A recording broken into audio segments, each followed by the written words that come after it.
जोहार झारखंड, मैं हूं संतोष गंगवार। बुलेटिन की शुरुआत करेंगे सबसे महत्वपूर्ण खबर के साथ। राष्ट्रपति द्रौपदी मुर्मू 3 दिवसीय दौरे पर रांची पहुंची है। विशेष विमान से बिरसा मुंडा एयरपोर्ट पर उतरने के बाद राष्ट्रपति लोक भवन के लिए रवाना हो गई। राष्ट्रपति के स्वागत के लिए राज्यपाल और मुख्यमंत्री भी एयरपोर्ट पहुंचे। राष्ट्रपति द्रौपदी मुर्मू लोक भवन में ही रात्रि विश्राम करेंगी, जिसके बाद सोमवार को वे जमशेदपुर जाएंगी, जहां कार्यक्रम में शामिल होंगी। जमशेदपुर के कार्यक्रम में शिरकत के बाद फिर सोमवार शाम राष्ट्रपति रांची पहुंचेंगी, लोक भवन में ही रात्रि विश्राम करेंगी और सुबह छत्तीसगढ़ के लिए रवाना होंगी। अधिक जानकारी दे रहे हैं संवाददाता ओम प्रकाश।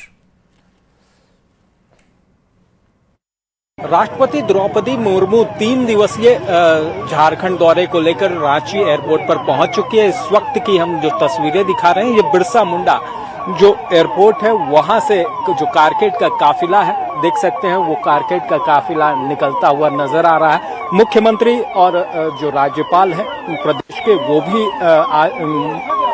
द्रौपदी मुर्मू जो राष्ट्रपति हैं उनकी स्वागत के लिए यहाँ पर पहुंचे हुए थे। वहीं साफ तौर से बता दें कि इसे देखते हुए सुरक्षा के चाक चौबंद इंतजाम किए गए हैं। जो सुरक्षा घेरा है उसको पूरी तरह से यहाँ पर जो है वो सुरक्षित किया गया है। देख सकते हैं जो कारकेट है वो भी पूरी तरह से यहाँ पर नजर आ रहा है। राज्यपाल की जो वाहन है वो इस वक्त जाता हुआ नजर आ रहा है हमें। और वहीं पर साफ तौर से बात करें तो जो राष्ट्रपति महोदया हैं वो भी इस वक्त रांची पहुंच चुकी हैं, जो जमशेदपुर में आयोजित कार्यक्रम में शिरकत करेंगी। तो वहीं उसके बाद उनका एक कार्यक्रम छत्तीसगढ़ जसपुर में भी आयोजित है, जिसे लेकर वो रांची से जमशेदपुर और फिर गुमला की ओर जाएंगे और फिर वहां से जसपुर के कार्यक्रम में शामिल होने के बाद वो रांची लौटेंगे, जिसके बाद वो अपने गंतव्य को जाएंगी। तो देख सकते हैं ये इस वक्त जो तस्वीरें हैं हम आपको अपने दर्शकों को दिखाने की कोशिश कर रहे हैं अपने कैमरे की नजर से। देख सकते हैं जो गाड़ियों का पूरा काफिला है वो इस वक्त यहाँ पर नजर आता हुआ आपके सामने, नजरों के सामने इस वक्त दिखाई देगा। मुख्यमंत्री हेमंत सोरेन और जो राज्यपाल संतोष गंगवार भी इस वक्त यहाँ पर मौजूद हैं। कई तमाम जो बड़े नेता हैं वो पहुंचे हुए थे। तो वहीं पर जो प्रोटोकॉल में अधिकारी मौजूद रहते हैं वो तमाम अधिकारी भी एयरपोर्ट पर राष्ट्रपति के स्वागत के लिए यहाँ पर पहुंचे हुए थे। तो ये तस्वीरें हैं जो इन तस्वीरों के माध्यम से हम आपको दिखाने की कोशिश कर रहे हैं कि सुरक्षा व्यवस्था के साथ साथ जो तमाम प्रोटोकॉल हैं उसका यहाँ पर पूरी तरह से जो निर्वहन है वो करता हुआ नजर आ रहा है। कैमरामैन संजीव तिवारी के साथ ओम प्रकाश, न्यूज़ 18 रांची। और हजारीबाग का सामुदायिक स्वास्थ्य केंद्र केरेडारी सुर्खियों में है। यहां परिवार नियोजन का ऑपरेशन टॉर्च की रोशनी में किया गया था। इसे लेकर प्रशासन से लेकर राजनीतिक गलियारों में खूब चर्चा हो रही है। वीडियो बनाकर वायरल करने वाली सहिया महिला को कारण बताओ नोटिस जारी किया गया है। वहीं स्वास्थ्य मंत्री ऑपरेशन करने वाले डॉक्टर को मेडल देने की वकालत कर रहे हैं। पूरी खबर एक रिपोर्ट में। सभी लोग 1-11 डॉक्टर यहाँ का एको है, 1-11 सब चल हो गया। क्या सिस्टम की नाकामी को उजागर करना अपराध है? जवाब होगा नहीं। लेकिन इसी नाकामी को जनता के सामने लाने की कोशिश हजारीबाग के सहिया को भारी पड़ गई। स्वास्थ्य विभाग की ओर से शोकॉज जारी कर दिया गया, निलंबित करने की धमकी दी जा रही है। पीड़ित सहिया सरिता देवी की माने तो उसे डराया धमकाया जा रहा है और सोमवार से काम पर असर डालने की भी बात कही जा रही है। उसका कसूर बस इतना है कि बड़का गांव के केरेडारी सीएचसी में बिजली गुल पर मोबाइल के टॉर्च की रोशनी में हो रहे परिवार नियोजन के ऑपरेशन का उसने वीडियो वायरल कर दिया था। मीडिया का माध्यम से हम संदेश पहुंचाना चाहेंगे कि मेरे सभी को खड़ा होकर मेरे तरफ से विनती है कि सही उचित जो आवाज उठाए हम उस आवाज को दबाने का कार्य कर रहे हैं। पूरे मामले पर सिविल सर्जन ने धमकी देने से इनकार किया है और स्वास्थ्य केंद्र प्रभारी पर अपने अधिकार के तहत कारण बताओ नोटिस जारी करने की बात कही। सहिया की ही गलती करार देते हुए सिविल सर्जन ने बातचीत को वायरल करने का आरोप लगाया और जवाब मिलने के बाद ही आगे कार्रवाई की बात कही। स्पष्टीकरण पूछना उसका काम है, वो तो पूछेगा ही कि आपने किस कंडीशन में आप वीडियो बनाए। और यदि आप बनाए हैं तो इसका हम आपसे 100 कौज पूछेंगे, उसका जवाब दीजिएगा। इसमें तो यही बात है, धमकाने वाली बात तो कहीं है नहीं। तो ये तो उसका अधिकार है, वो तो पूछेगा। अब ये अपना सही जवाब देगी। और दूसरी बात है कि इस बात को लेकर के सहिया फिर वो इसको टेप करती है, इससे तो सहिया का मानसिकता को पता चलता है। ये तो बहुत ही गलत है। इधर पूरे मामले पर स्वास्थ्य मंत्री इरफान अंसारी ने कार्रवाई की जगह टॉर्च की रोशनी में किए गए ऑपरेशन का बचाव किया। ऑपरेशन करने वाले डॉक्टर को मेडल देने की बात कह डाली। बयान सामने आने के बाद लोग पूछ रहे हैं, ये क्या बोल गए मंत्री जी? ठीक है, लाइट नहीं है, टेक्निकल बात है, खराब होता है लाइट। तो ऐसे में अगर मोबाइल लाइट से या टॉर्च की लाइट से अगर हम जान बचा दिए उस मरीज का, तो इससे बड़ा बात और क्या हो सकती है बताइए। और पूछिए और उस महिला से पूछिए जिसकी जान बच गई, उस डॉक्टर को तो अवार्ड मिलना चाहिए, रिवार्ड मिलना चाहिए। पर हम लोग क्या दिखा रहे हैं कि क्या व्यवस्था है, टॉर्च इलाज कर रहे हैं। अरे भाई लाइन अगर चली गई आप, मैं क्या करूंगा। पूरे मामले में सिस्टम की नाकामी को दूर करने की जगह सहिया को बलि का बकरा बनाया जा रहा है। सीएचसी में ऑपरेशन के दौरान बत्ती गुल होना बड़ी बात है। अगर कुछ गलती हो जाती तो मरीज की जान भी जा सकती थी। पावर कट और सीएचसी की खराब हालत पर एक्शन की जगह है सहिया को धमकाना, जवाब मांगना और कार्रवाई की चेतावनी देना सही नहीं ठहराया जा सकता। जरूरत है समस्या की जड़ पर प्रहार करने की, ताकि फिर किसी मरीज की जान खतरे में नहीं पड़ सके। न्यूज़ 18 के लिए हजारीबाग से सुशांत सोनी की रिपोर्ट। राज्य स्थापना के साथ ही नक्सल समस्या बतौर सौगात में झारखंड को मिली, लेकिन समय बदला। पुलिस का अभियान आक्रामक हुआ और नक्सलियों का यह साम्राज्य अब खत्म होने की कगार पर है। कैसे, दिखाते हैं एक रिपोर्ट के जरिए।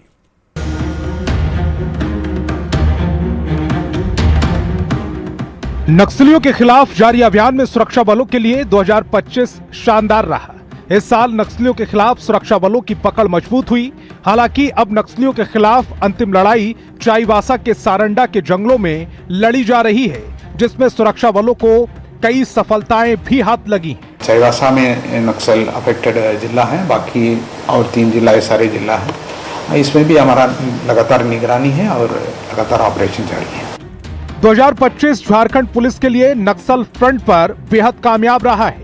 इस साल अब तक 34 नक्सलियों को एनकाउंटर में मारा गया। पिछले 4 सालों में बूढ़ा पहाड़, लुगु पहाड़ी, पारसनाथ और बुलबुल जैसे घोर नक्सल प्रभावित इलाकों से नक्सलियों को खदेड़ दिया गया।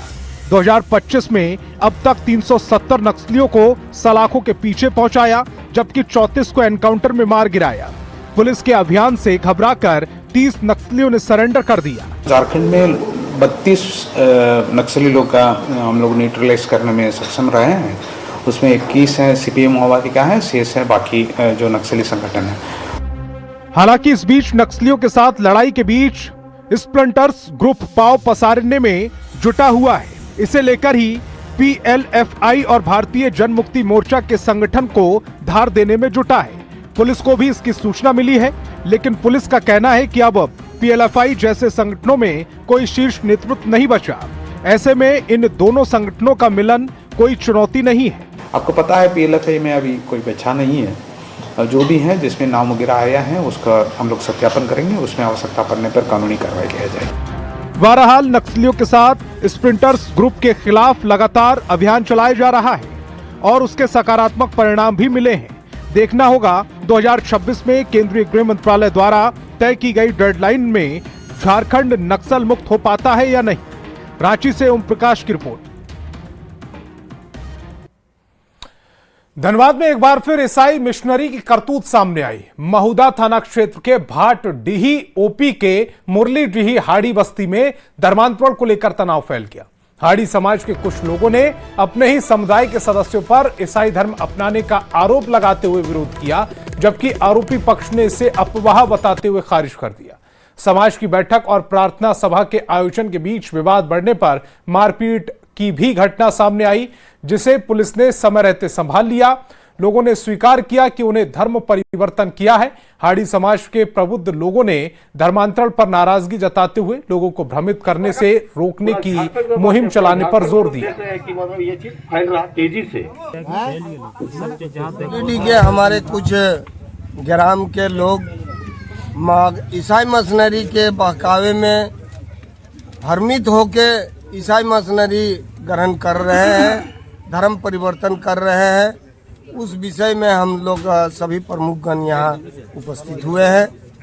हम लोग चाहते हैं हमारा समाज निरीह का गरीब का समाज है, इसको भ्रमित में ना डाले। धरोहर सत्य है कि यदि कोई किसी तरह का मुसीबत में है तो वह हनुमान चालीसा का रोज पाठ करे, वो सुंदरकांड का पाठ करे, वो महामृत्युंजय का पाठ करे। तो इस पर हम लोग को विश्वास है कि वो जिस मुसीबत में है मुसीबत से वो निजात पाएंगे और उनकी समस्याएं दूर होगी। जो मिशनरी वाले लोग फैलाते हैं झूठा अफवाह कि कोई बीमार था और पानी पढ़ के पादरी बाबा ने दे दिया ठीक किया, तो इस सब बातों को हम लोग नहीं मानते हैं। अगर पानी पढ़ने से ठीक होता तो फिर पूरे हिंदुस्तान में चिकित्सीय व्यवस्था की जरूरत नहीं पड़ती। अब बड़ी खबर बोकारो से, जहां चास मुफस्सिल थाना क्षेत्र के पुननकी में पुलिस पर पथराव किया गया, जिसमें एक जवान के घायल होने की सूचना है। घटना के बाद चास एसडीपीओ के साथ कई थानों की पुलिस मौके पर पहुंची और हालात पर काबू पाया। पुलिस पथराव करने वाले उपद्रवियों की पहचान में जुट गई। एसडीपीओ के मुताबिक पुननकी आश्रम में अनुयायियों की भीड़ आई थी। इसी दौरान सड़क किनारे बैठकर कुछ युवक शराब पी रहे थे, जिनसे किसी बात को लेकर विवाद हुआ। इसी बीच मौके पर पहुंची पुलिस से लोग उलझ गए और पथराव कर दिया। पूरे मामले में पुलिस पर लापरवाही का आरोप है। फिलहाल मौके पर पुलिस टीम कैंप कर रही है। आश्रम जाने वाले रास्ता पे कुछ वाहन को रोक दिए हैं, उनके साथ अभद्र व्यवहार कर रहे हैं। प्राप्त सूचना के आधार पर थाना प्रभारी वहां पहुंचे, लोगों को समझाने की कोशिश की, लेकिन लोगों ने पथराव कर दिया, जिससे 1-2 पुलिसकर्मी हमारे जख्मी हो गए। फिर अगल बगल के थाना से एवं पुलिस लाइन से पुलिस बल को बुला के स्थिति को नियंत्रण में लिया गया। अभी शांति है, कार्रवाई की जा रही है और जो भी दोषी व्यक्ति हैं उनको जल्द से जल्द गिरफ्तार कर उनके विरुद्ध विधि सम्मत कार्रवाई की जाए। अब पेशा नियमावली को लेकर अभी तक नोटिफिकेशन जारी नहीं किया गया है। ऐसे में बीजेपी राज्य सरकार पर हमलावर है। बीजेपी प्रवक्ता अजय साहा ने कहा कि राज्य सरकार आम आदमी के हाथों में अधिकार नहीं देना चाहती। सरकार चाहती है कि राज्य में अफसरशाही हावी रहे और उन्हीं के जरिए शासन चलता रहे, जिस पर जेएमएम और कांग्रेस ने पलटवार किया है। यह कहना है कि हेमंत सोरेन सरकार कभी भी आम आदमी के हाथ में पावर देना ही नहीं चाहती है। इसका जीता जागता उदाहरण यह है कि यहाँ पर पिछले 5-6 सालों से नगर निकाय के चुनाव नहीं हुए हैं। ज्यादातर आयोग भी यहाँ पर ठप पड़े हुए हैं और पूरे के पूरे राज्य में अफसरशाही हावी है। यानी हर जगह हेमंत सोरेन सरकार चाहती है कि अफसरों के जरिए जो है शासन वो चलता रहे और इसलिए हमें लग रहा है कि पेशा में भी पेशा कानून जो हाईकोर्ट के दबाव के बाद बनाया गया है, संभवतः सरकार इसमें भी कभी नहीं चाहेगी कि आम आदिवासी के हाथ में, आम ग्राम सभा के हाथ में ऐसा कोई अधिकार आए और संभवतः इसलिए अभी तक इसका ड्राफ्ट सार्वजनिक नहीं किया गया है। हेमंत सोरेन की सरकार ग्राम वासियों को सशक्त और सबल बनाना चाहती है और अभी नोटिफिकेशन होना बाकी है। नोटिफाई एक बार हो जाए, उसमें क्या क्या प्रावधान है, तब जाकर कुछ बात ये बोले तो समझ में आती है। अभी से ही बेचैनी हो गई। अब जब गठबंधन की सरकार ने ग्राम सभा को ताकत देने वाली कानून का रास्ता प्रशस्त किया है तो नाच न जाने कहे आंगन टेढ़। इस कहावत को भारतीय जनता पार्टी चरितार्थ कर रही है। और गुमला से एक दिल को झकझोर देने वाली खबर सामने आई है। एक लाचार पिता अपनी बेटी को तलाश में दर दर भटक रहा है। परिजनों ने मानव तस्करी का दावा किया और एक ही सवाल पूछ रहे हैं कि आखिर इनकी बेटी कब वापस आएगी। लेकिन पुलिस इस पर ना तो कोई जवाब दे रही है और ना ही कार्रवाई कर रही है। इसी पर एक रिपोर्ट दिखाते हैं।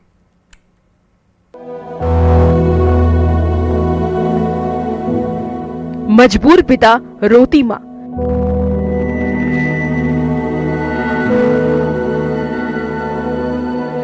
पुकार इतनी, कोई ढूंढ दे उनकी जा। हमने सहल की हमारी बेटी यहाँ सरकार खींच के लाइन देता। पुलिस की लापरवाही, तस्करों पर नहीं हुई कार्रवाई।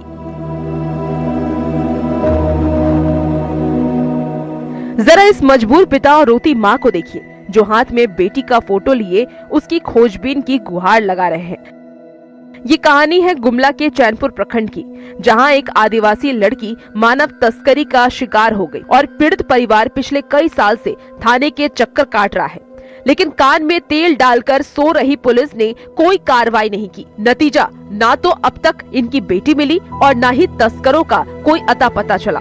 परिजनों का दावा है कि एक व्यक्ति ने लड़की को रांची घुमाने का झांसा दिया और फिर बेटी को लेकर के चला गया, जिसके बाद लड़की को राजस्थान में बेचने की बात सामने आ रही है।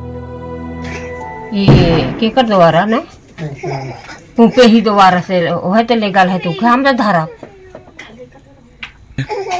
ओके धाम थे यहाँ ठाई के ले गए थे, का करके ले उन्हें लेके का कर रहे थे, धाम थोड़े जाना थी तब तो मुखो तो दिल्ली ले गए खोज देबू कही के मुखो पारस करे दिल्ली ने मके ओपी से छोड़ के भाई दिला। अपनी बेटी के बारे में बताते बताते इस बेसहारा पिता का दर्द छलक पड़ा। उन्होंने बताया कि जब भी थाना जाता हूँ, अधिकारी बार बार आने का कारण पूछते हैं। अच्छा खुज दो काल तो दोबारा गिरी से खान काल आला कहा था, तीसरा बार गिरी से करो में तोहरे के नियावे कही तो तोहरे मन काल आवाला कहे देर बेर आवाला कहे। अब सवाल ये कि इस मामले में पुलिस इतनी उदासीन क्यों है? सालों बीतने के बाद भी तस्करों के खिलाफ कार्रवाई क्यों नहीं हुई?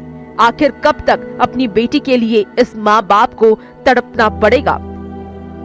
गुमला से संवाददाता रुपेश भगत की रिपोर्ट।